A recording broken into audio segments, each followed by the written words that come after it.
Dan rata-rata itu orang-orang yang kecemplung itu karena mereka merasa nggak ikhlas dengan kekalahannya itu. Saya itu pernah dalam posisi seperti ini ya.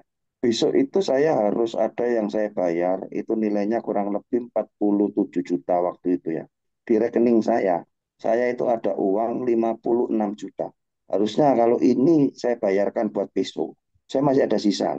Lu tak buat, tipu Mas. Tidak ada ceritanya orang cari duit instan itu bisa bertahan lama. Karena di 2025 ini kan sudah mencapai 1.200 triliun nih Mas. Yang kemarin kita Itu juga sempat yang ngebahas yang di yang yang 900. yang di judul. Ya, di judul perputarannya udah 1.200. Nah, ini yang terjadi sekarang kan memang semakin ke sini gitu kan. Makin banyak pemain dan perputaran uangnya juga makin banyak gitu. Nah, ini kalau kita melihat kondisi sekarang gitu kan, terus-menerus seperti ini makin banyak gitu loh. Dan berapa berapa sih berapa persen sih orang-orang yang itu nggak bisa dibilang masih sangat-sangat kecil sekali orang yang masih aware tentang edukasi judul itu loh. Termasuk mungkin kalau kita analogikan yang nonton video gue lah anggap saja dari data terakhir yang 8,8 juta itu ya paling pasti berapa persennya ya kan. Nah, ini yang terjadi nih Mas. Yang terbaru tuh makin merajalela dan makin ternyata makin banyak gitu. Gimana tanggapan Mas soal ini? Masalahnya gini Mas Bud ya. Ya kita paham lah. Perputaran uang yang segitu besar itu kita sudah bisa melihat, sudah bisa ngukur lah berapa sih hasilnya yang didapat dari mereka itu kan. Dan saya yakin banyak juga eh, orang-orang yang terlibat di situ kan. Karena memang dari perputarannya aja 1000 T ya. Dari 1.200. 1000 T, 1200 T ya itu berapa itu perputarannya? Mm-mm. Susah maksud kita kita kalau kita ngomong mau berarti susah. Karena apa? Logikanya aja ya. Kita nggak usah ngomong online yang kita mudah akses di dalam kamar tidur pun kita bisa ya. Kita nggak usah ngomong berantas itu. Orang yang judi offline kayak sabung ayam, kayak Mm. dadu, itu aja susah kok diberantas. Itu yang nyolok bahwa ketika kalau kita ngomong offline berarti kita kan harus menuju ke suatu tempat kan Mm. yang membutuhkan effort lebih. Itu aja susah loh. Bahkan sampai terakhir itu yang sabung ayam sampai ada yang korban meninggal dari pihak kepolisian itu kan sabung Mm. ayam juga. Iya, Ya toh, itu aja iya. susah loh diberantas. Apalagi kita mau memberantas sesuatu yang sifatnya itu private untuk pemakainya. Untuk pemain itu nggak butuh effort yang besar ketika untuk masuk ke situ di dalam kamar bisa. Bayangin, susah Mahfud. Itu nggak akan Mm. bisa. Iya. Nah, untuk podcast ini tuh eh, arahnya itu kita sudah nggak bisa untuk gimana caranya supaya supaya judul itu bisa diberantas. Enggak. Podcast ini tuh kalau menurut saya udah ranahnya sudah arahnya harus mengarah ke gimana caranya kita bisa merubah cara berpikir kita, Iya. cara pandang kita, mindset kita untuk paham bahwa ini dampaknya besar, Iya. buruk buat kita. Itu. Iya, memang aku Karena dari awal kayak gitu memang dari awal kayak gitu. Kalau untuk urusan berantas itu bukan ranahku lah ya. ya nggak bisa gitu. Itu nggak bisa. Ya wis, ibaratnya gini, kita hanya menyentuh hati pemain, tapi kita tidak tidak tidak sampai mengganggu eh, pemilik aja. Karena kita nggak akan mungkin bisa untuk menggapai ranah ke situ nggak bisa. Terlalu banyak sekat yang harus kita lalui dan itu sudah di luar ekspektasi kita sudah. Betul. Selain itu kan memang bukan bukan bukan ranahku ya. Maksudnya memang Ya, ya ya, apa siapa aku gitu ngeberantas itu gitu kan. Itu ya ya urusannya nggak memang bisa memang memang ranahnya di pemerintah. Memang memang job desk-nya pemerintah gitu kan. perintah. Bukan job desk kita, Mas Juan, teman-teman segala macam. Job desk-nya ya sharing, Tapi edukasi gitu kan, edukasi mencerdaskan anak aja. bangsa kayak gitu. Makanya ya aku sih yakin aku sering ngomong juga bandar-bandar ataupun orang-orang yang di belakang ini segala macam mereka paham aku tuh arahnya kemana gitu. Ya aku sama kayak edukasi-edukasi yang lain mencerdaskan anak bangsa ngingetin ini cara berpikirnya gini dampaknya kayak gini segala macam gitu kan Ya, perkara di sono industrinya masih berjalan ya bukan ranahku itu ranah job desk-nya pemerintah gitu loh bukan aku ya gitu benar. kan. Mm-mm. Jadi Soalnya susah, ah, Bud. Kalau kita kita mikir itu, wadah itu udah itu udah terlalu jauh berat. gitu kan. terlalu jauh berat. Ada Mm-mm. intinya sih gini aja, balik lagi, kita hanya berada dalam sebuah tempat di mana mengakses itu sangat mudah, kan gitu toh.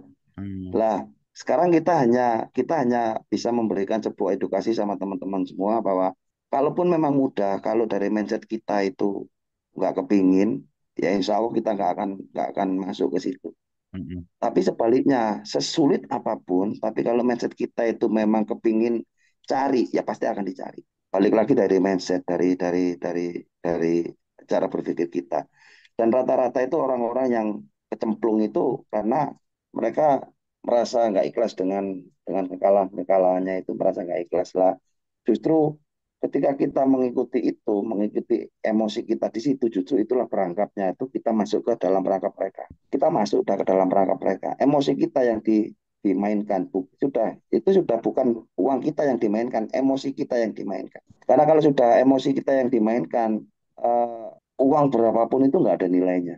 Uang berapapun itu nggak ada nilainya. Bayangkan ya, Mas Budi, ya, saya itu pernah dalam posisi seperti ini ya. Besok itu saya harus ada yang saya bayar, itu nilainya kurang lebih 47 juta waktu itu ya. Di rekening saya itu ada uang 56 juta. Harusnya kalau ini saya bayarkan buat besok, saya masih ada sisa. Lu tak buat, depo Mas Budi, habis. Bayangkan. Yang dimainkan sudah bukan uang kita soalnya. Yang dipermainkan bandar itu emosi, Iya. nafsu kita. Nah, ini yang bahaya. Kalau sudah nafsu yang dijadikan alat buat untuk mengeruk duit kita, udah susah gitu. Iya, ya setuju. Makanya Mm-mm. kita harus bisa mengendalikan itu. Kita harus bisa mengolah pola pikir kita, mindset kita sampai kapan kita mau seperti ini. Sampai Ya kalau kapan gitu kalau aja. kalau kalau ngelihat maksudnya kalau aku coba memposisikan pakai kacamata uh, bandar atau kacamata orang yang di belakang ini kan melihat melihat aku itu Imam Budi biarin itu receh itu kan pasti berpikirnya kayak gitu karena ngelihat itu perputaran uangnya segitu dan efek masih berjalan terus gitu kan itu aku sih melihatnya ke situ dan tapi setidaknya tadi yang aku sering bilang juga Mas Juan tadi bilang setidaknya dari 5.000 orang yang nonton satu yang nggak jadi bundir itu kan berarti alhamdulillah kayak gitu kan itu kan Ya, paling nggak kayak gitulah ininya apa kita ngelihat ya apapun itu kan yang penting kita lakukan hal sekecil apapun hal baik kayak gitu kan ya ya, ha, ha. itu Karena kebaikan itu nggak akan berdampak buruk sama kita, justru akan Hmm. kembali untuk kebaikan kita. Intinya di situ aja. Saran-saran aja ya sama teman-teman ya. Jadi apa yang saya sampaikan, apa yang Mas Budi sampaikan setiap podcast, itu nggak bisa memaksa kalian untuk kalian berhenti. Yang bisa memaksa kalian untuk kalian berhenti ya diri kalian sendiri. Ya Karena setuju apa?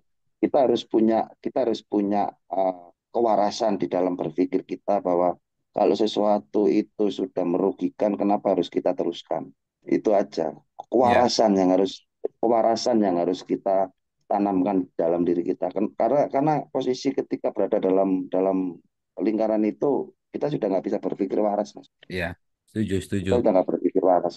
Bahkan kadang-kadang hal-hal yang di luar konteks itu mas, aku pikir gini. Aku sekarang banyak banyak banyak banget ngisi acara-acara ya, seminar-seminar. Ini sekarang itu beberapa bulan ke depan tuh bisa seminggu 2 kali buat ngisi di kampus-kampus kayak gitu atau di Hmm, event-event ini gitu.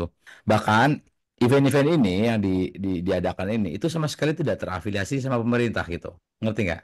Jadi ya, eh, apa artinya adalah justru bukan dari pemerintah yang membuat event ini yang bisa dibilang kolaborasi dengan edukator seperti aku contohnya gitu ya hmm, malah mereka yang independen gitu loh dari kampus-kampus dari apa gitu itu kan yang aku sering bilang juga terkesan memang pemerintah membiarkan kayak gitu itu dari sudut pandang pribadi gitu nah kak melihat apa balik lagi yang tadi Mas Juan sampaikan di podcast ini ya teman-teman paham yang ngerti itu sebenarnya paham gitu makanya ya tadi disampaikan aku buat podcast apa segala macam itu ya iya mas ini fair-fairan aja beneran nggak ada duitnya gak ada duitnya. Nah, serius itu. Aku malah mendingan ikut Mas Juan aja deh. Gitu. Kalau ini, ya kan, nggak ada duitnya beneran gitu. Ya tapi itu Mas, kenapa? aku tuh agak susah buat ninggalin Mas. Terus terang aja buat ninggalin konten ini, buat ninggalin edukasi ini.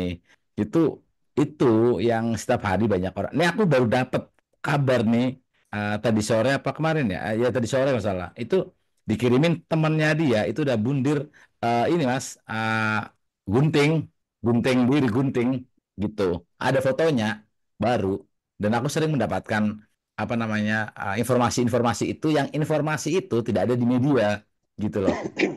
Dan orang-orang yang apa namanya DM ke aku segala macam setelah nonton videonya sampean segala macam mereka berhenti banyak banyak. Report gitu mereka report. Aku udah berhenti 2 bulan setelah nonton video ini kan dikirimin screenshotannya dia tuh. Ini videonya Mas Hmm. Juwan nih kelas kakap gitu kan lagi gitu kan. Gua kan judulnya kelas kakap tuh. Mas Budi itu, Mas Budi terlalu lebay itu untuk kelas kakap kayak banyak gitu ya kelas kakap lebih dari aku itu. Iya. Gitu nah itu ternyata banyak maksudnya mereka yang tergugah gitu tergugah ternyata oh iya apa membuat mereka jadi berhenti gitu ya ya tugas kita ya mungkin kebetulan aja nih platformnya aku mengedukasi ini gitu kan makanya aku uh, apa diskusi dengan sampean yang sudah berhenti dan coba berbagi mudah-mudahan jadi ladang amal gitu kan ya Ya, ya, buat teman-teman yang lain gitu aku yakin kok yakin ya umumnya ini nanti video ini kita yang live stream ini nanti aku upload lagi. Aku yakin dari nanti 5.000 yang nonton tuh satu orang yang bener-bener pas lagi terpuruk nggak jadi mundur. Aku yakin nanti ada. Bahkan orang-orang yang sekarang nonton live streaming yakin deh dengan cerita yang Mas sampaikan dengan apa histori-histori tadi, motivasi-motivasi tadi mereka tergugah tuh pasti ada gitu loh. Daripada nggak sama sekali gitu loh. Kan kan kan melihatnya ke situ gitu ya. Nah, ini balik lagi ke teman-teman nih. Kira-kira menurut Mas Juan dengan kondisi sekarang Indonesia kayak gini, ini kan kalau penafsiranku sebenarnya Indonesia ini carut marut banget, carut marut banget. Betul-betul aku bisa melihatnya tuh ini bukan bukan bukan aku menyebarkan berita bohong atau apa. Ini kan sudut pandang pribadi kan, apa yang dialami gitu. Jadi ya. ini menurutku malah dalam situasi resesi itu kan resesi karena ya mana mau di grassroots seperti ini keadaannya. Nah, gimana nih buat teman-teman yang sekarang pada nonton dengan kondisi Indonesia kayak gini, Mas? Kan aku coba ini, Mas. Aku coba menarik bahwa jenengan itu kan bukan di level orang-orang yang sekarang cuma tak punya tabungan 10 juta gitu loh. Tapi sampean pernah mengalami hal itu gitu loh. Bukan orang yang Ya, ujuk-ujuk kaya maksudku ah, yang pernah mengalami kebangkrutan bermiliar-miliar, hidup pun dari awal, meniti ini dari awal, gitu. Nah, siapa yang sudah mengalami proses itu, yang memang betul-betul kaya dari nol, itu gimana nih melihat anak-anak muda sekarang yang bisa dibilang mereka tuh kepen kaya instan, tapi mereka nggak berimbang dengan cara berpikir, bahkan kalau kita katakan dengan kata-kata yang sedikit menohok itu ya SDM rendah, itu apa nih hal yang betul mereka harus pegang agar mereka itu jangan sudah miskin, jangan main judul gitu loh. Biar mereka tuh bisa upgrade diri ke depan bisa kaya dengan cara bener gitu. Nah, dari sana nih dari orang yang kaya dari nol bisa dibilang. Itu gimana menurut sampean pandangan? jadi gini ya, kalau menurut saya ya, eh, Indonesia itu beberapa kali pernah berada dalam kondisi yang lebih parah sebenarnya. Tahun 66, di mana kita pernah berada dalam sebuah resesi yang besar. Tahun 98, kita pernah berada dalam sebuah resesi yang besar, kan gitu toh. Tapi ternyata kita bisa melewati ini semua toh. Sama seperti kondisi kalau kondisi yang sekarang itu sebenarnya masih lebih baik dibandingkan kalau kondisi yang di 98, kondisi yang di tahun 66. Intinya itu gini, buat teman-teman yang mohon maaf ya ini aku nggak merendahkan atau apa enggak. Buat teman-teman yang masih berada dalam posisi merintis, entah itu teman-teman yang berada di posisi karyawan ataupun di posisi usaha, intinya perbaiki kemampuan kita aja, perdalam kemampuan kita aja. Jangan banyak mengeluh, jangan banyak untuk komplain, protes segala macam. Kalau kita itu memiliki skill yang sekiranya skill itu bisa kita jual dan skill itu memang banyak dibutuhkan, kita itu nggak pernah kesulitan nyari kerja. Jujur aja Mas Putih ya, jujur aja. Juga sama untuk level yang mungkin pedagang atau pengusaha. Kalau kita itu memiliki sebuah kemauan, itu kita nggak akan ditemukan sebuah jalan buntu. Kenapa? Yakin aja satu, kalau kita ngomong pedagang ya, pengusaha ya, selama kita memang mau berusaha, Tuhan kita akan kasih. Yang disayangkan sekarang itu kan gini toh. Orang-orang yang sekarang, generasi-generasi yang sekarang, generasi yang kelahiran tahun 95 ke atas, 2000-an. Mereka banyak mengeluh, Mas. Mereka banyak mengeluh, kerja nggak cocok dikit ngeluh, yang lain dikit ngeluh. Tapi mereka nggak punya skill. Itu loh masalahnya. Jadi seakan-akan itu mereka nganggap itu cari kerja susah. Sebenarnya itu cari kerja nggak susah kok. Selama kalau kita mau menerima kerjaan itu. Cari kerja itu nggak susah selama kita itu mau menerima kerjaan apa saja yang sekiranya itu memang kerjaan itu kita dibayar. Masalahnya sekarang enggak. Kalau dulu itu kita kerja, gajian kita itu seakan-akan gajian kita itu ngikuti dari perusahaan yang mau menggaji kita. Kalau sekarang dibalik, Mas Bud.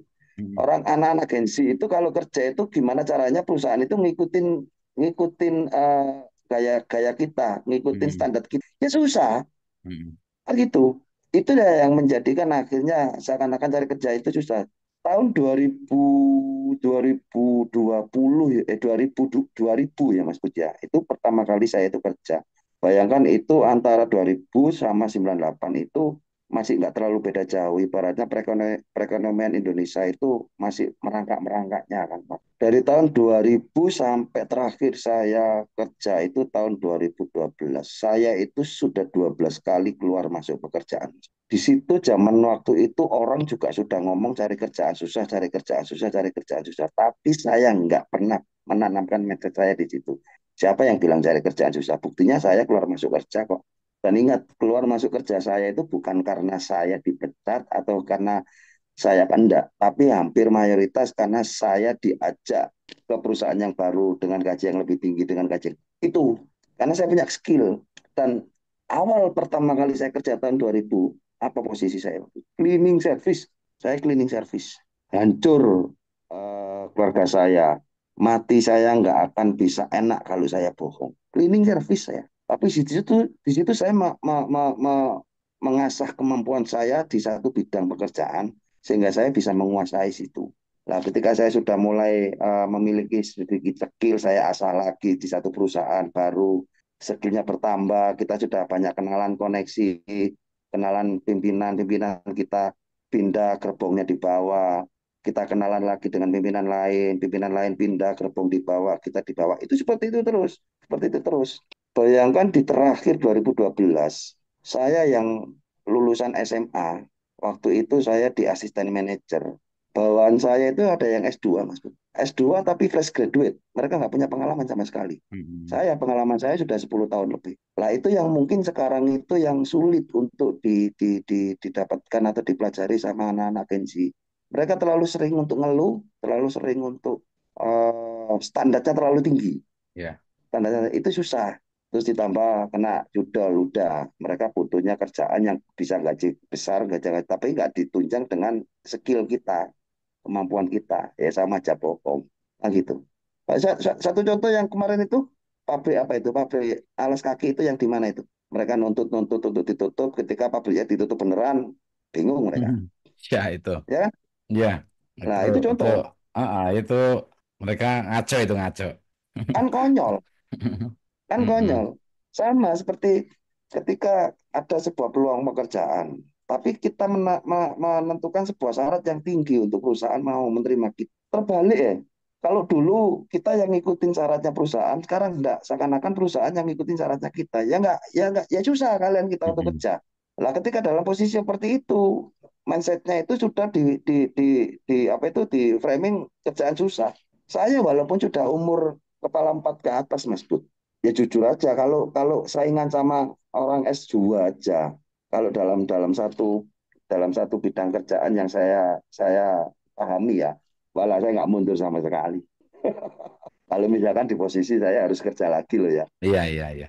Kenapa ya? Karena kita memang punya skill di situ, kita punya kemampuan. Nah, kemampuan itu tidak di gini. yang salah di mindsetnya anak-anak sekarang itu gini, ketika dia lulusan sekolah yang tinggi, seakan-akan itu akan menjadikan nilai yang tinggi buat dia. Salah.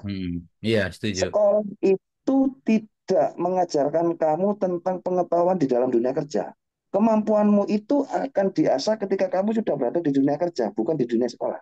Kan itu. Ya. Kecuali kalau untuk bidang-bidang tertentu ya kayak dokter gitu. Oke, kita nggak bisa ambil pengalaman sebelum kita memang punya lisensi dokter.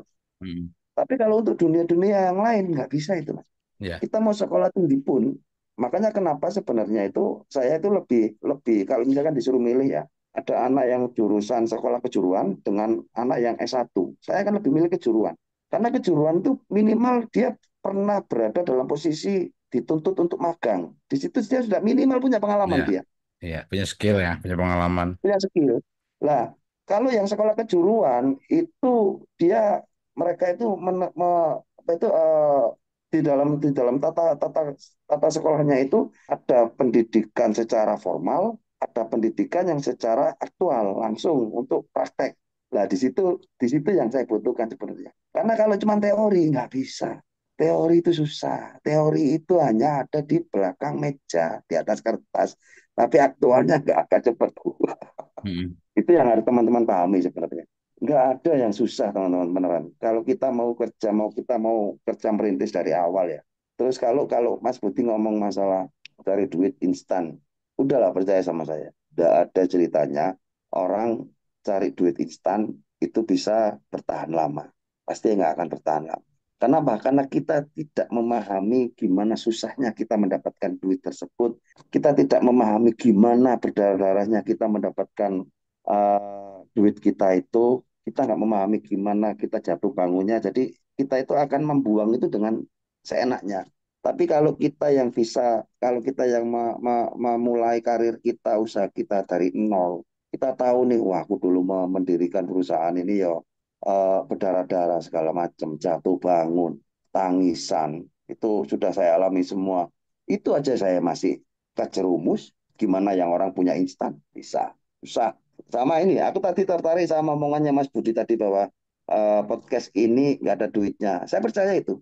Cuman saya berani berani taruhan sama Mas Budi. Ketika Mas Budi terjun di dalam podcast ini yang tujuannya itu untuk mengedukasi orang lain, ibaratnya tujuannya kebaikan. Saya cuma tanya sama Mas Budi, benar apa enggak? Ketika Mas Budi berada dalam situasi seperti ini, Mas Budi memutuskan untuk mengedukasi tujuan kebaikan. Rezekinya tambah lancar nggak? Ya, ya, ya. Alhamdulillah, alhamdulillah. Ya alhamdulillah. Dan tuh, Ya ya kan? mungkin jalan dari situ juga ya. Ya, itu Hmm. di situ Mas Budi. Jadi eh, kadang itu orang itu berpikirnya berpikir instan itu adalah eh, bukan ketika kita ngomong kebaikan itu kita nggak akan bisa mendapatkan mendapatkan effort apa apa itu hasilnya. Itu orang yang berpikir instan. Kalau orang yang berpikirnya itu panjang dengan kita melakukan kebaikan seperti itu, niscaya itu akan berdampak pada diri kita sendiri. Ya, Saya yakin itu pasti pasti Mas Budi ngomong, pasti Mas Budi nggak akan berani bohong. ya. Dampaknya perekonomian Mas Budi perubahannya lumayan kan? Karena karena ini memang mengedukasi loh. Tujuannya Hmm. juga baik. Baik. Hmm. Itulah yang dinamakan dengan Rahman Rahimnya Tuhan di situ. Kalau kita memang mau mau menjalankan apa yang menjadi perintah dia, mau mensiarkan apa yang menjadi perintahnya dia, ya kita juga akan dimudah. Balik lagi, teman-teman, jangan pernah lepas atau melupakan Tuhan kita ketika kita sudah tidak bisa meminta pertolongan lagi kepada manusia. Tolong itu dicamkan baik-baik, karena saya sudah mengalaminya. Ketika saya sudah posisi terjepit, cuman satu yang bisa melepaskan saya dari keterjepitan saya. Siapa? Zat yang maha besar. Itu, Iya, iya, iya. Iya, itu setuju itu aja, Mas. setuju, setuju. Jadi maksudnya ya kalau saya pribadi ya, itu setuju, setuju banget, setuju banget. Bukan bukan bukan bukan ke ranah seakan-akan kita ini religius gitu ya. Maksudnya Ya, ah, bukan gitu. Cuman ah, bukan. tapi lebih ke lu mau mau lu ngomong apapun, lu ada yang punya gitu loh. Lu tuh ada, lu Ya, tuh punya ada yang punya gitu kan. Ya ya Tuhan Allah gitu kan. Itu yang yang teman-teman kadang-kadang lupa gitu. Dan memang mereka melupakan dalam kondisi-kondisi kayak gitu kan. Nah, itu coba diikhtiarkan, toh toh kalau toh anggap saja toh hasilnya masih nihil, nggak di nggak apa ya, nggak dirugikan gitu loh maksudnya. Ya Ya, kan? Ya kan, sumamanya ya. tadi kayak yang Semen bilang, apa namanya, melihat ke Tuhan, balik lagi ke Tuhan gitu. Terus kalian sudah melakukan, mencoba umamanya, mendekatkan diri ke Tuhan. Toh anggap saja masih lama keberhasilannya gitu. Toh lu nggak rugi, lu lagi kan umumnya, ini kita cuma ngomongin logika aja nih lah, oke. Lu sholat cuma 3 menit ya kan, dirugikan apa umumnya kan ya, kalau dipikir-pikir kan, ya kan, ngebuang waktu apa gitu kan ya Mas ya.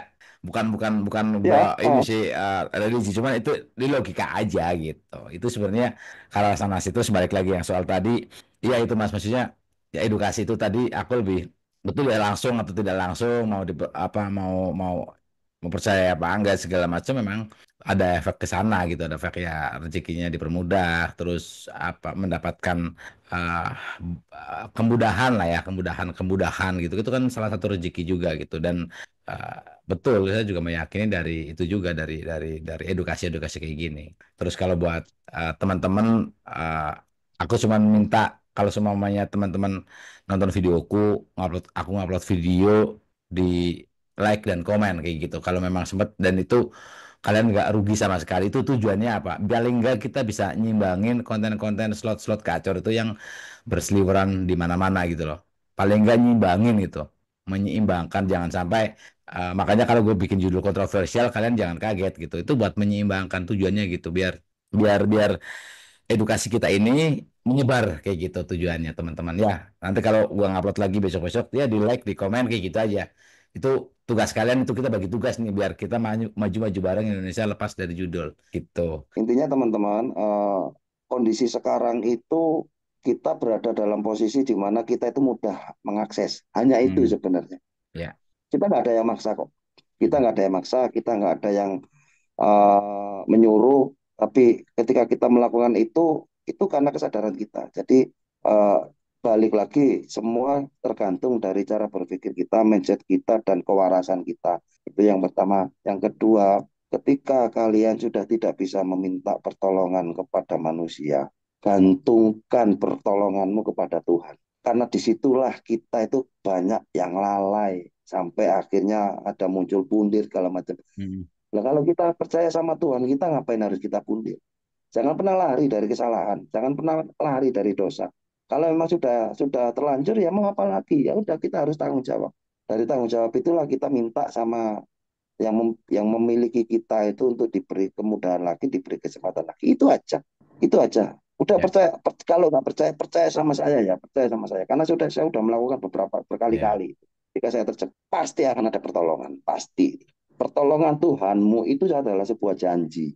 Nah, kalau yang menjanjikan kamu itu manusia, justru kamu harusnya itu nggak percaya 100%. Tapi kalau yang menjanjikan kamu itu Tuhanmu, percayalah 1000%. Tapi kebanyakan orang enggak Pak Mas Bud. Ketika yang dijanjikan itu, yang menjanjikan manusia, percayanya 1000%. Tapi kalau yang menjanjikan itu Tuhan kita, malah nggak percaya. Itu susahnya kan di situ gitu. Hmm. Itu aja Mas Bud ya. Iya, iya, iya. Mudah-mudahan menjadi manfaat buat teman-teman semua. Terus Mas Juan juga sehat terus, Amin, amin, keluarga amin. juga sehat terus, dilancarkan rezekinya buat teman-teman. Sama juga dilancarkan rezekinya, tapi nanti kalau dikasih rezeki jangan buat depo. Jadi yang sekarang kalian fokus buat berhenti, benerin mental kalian, sehat, jiwa raga itu ya.